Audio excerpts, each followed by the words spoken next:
Alright, so it's true that women are the most powerful beings on earth, but usually we are regulated to the background. Why is this? Is it because of society? Is it because we find ourselves inferior?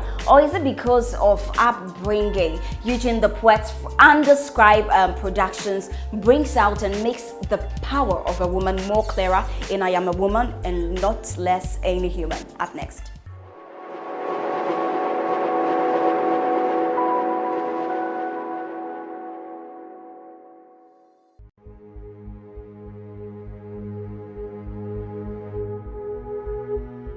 I speak of a mother. She endures the pain to wear earrings. She endures the mental stress to pass blood every month among a couple of things. You prefer she treats you like a king, but you choose to treat her any less of a queen.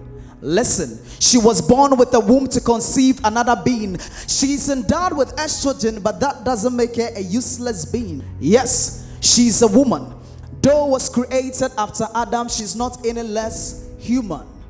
Though at Eve, she doesn't think any lesser than you can. Like your skin color, you didn't choose her. Gender isn't any match of her fault, so please don't despise her like an accused in court. You see, you think your muscles should make you superior and her breast inferior. You think your croaky voice should make you her senior and her soft hair your junior.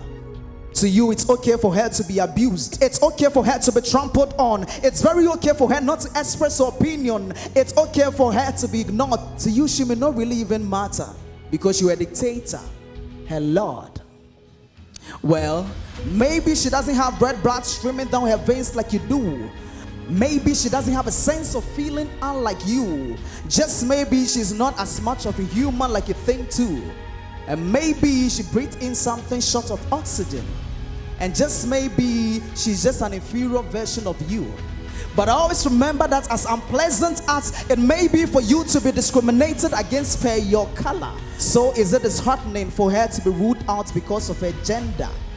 If you didn't choose to be born black, for instance, she didn't choose to be born with breasts in another instance. So if your skin color was not your preference, please don't treat her sex with contempt. For her thinking capacity has got nothing to do with sexuality. Femininity, I must remind you, is not the same as inferiority. And inferiority is not another name for femininity. Because she's physically weaker than you are doesn't make her minority. She's a woman. Need I say she's not any less human? I speak of a mother. She's more than a being whose place is the kitchen.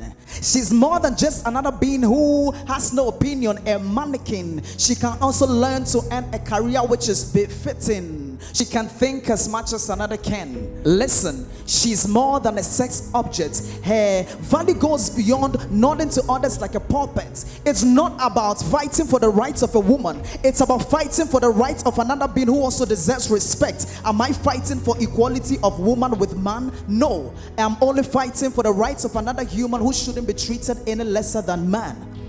So get this. Our gender can never be equal. So don't even think about gender equality, because I can never be equal to a woman and a woman can never be equal to me. Comparing ourselves for equality's sake is like comparing different fruits for their taste.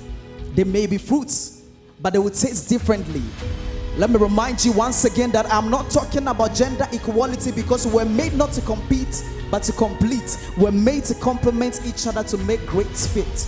A woman is not a competitor to man. They are both born differently to make this world a better place. So it is not about gender equality, but the fact that there is nothing like gender inferiority. We're made to be there for each other, not to compete for the one who is the better.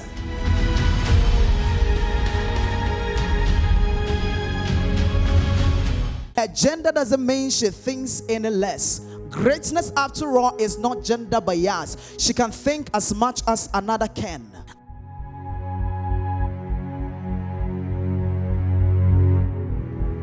I speak of a mother. She's unique in its own way, and so are you. She's a woman. She's not any less human.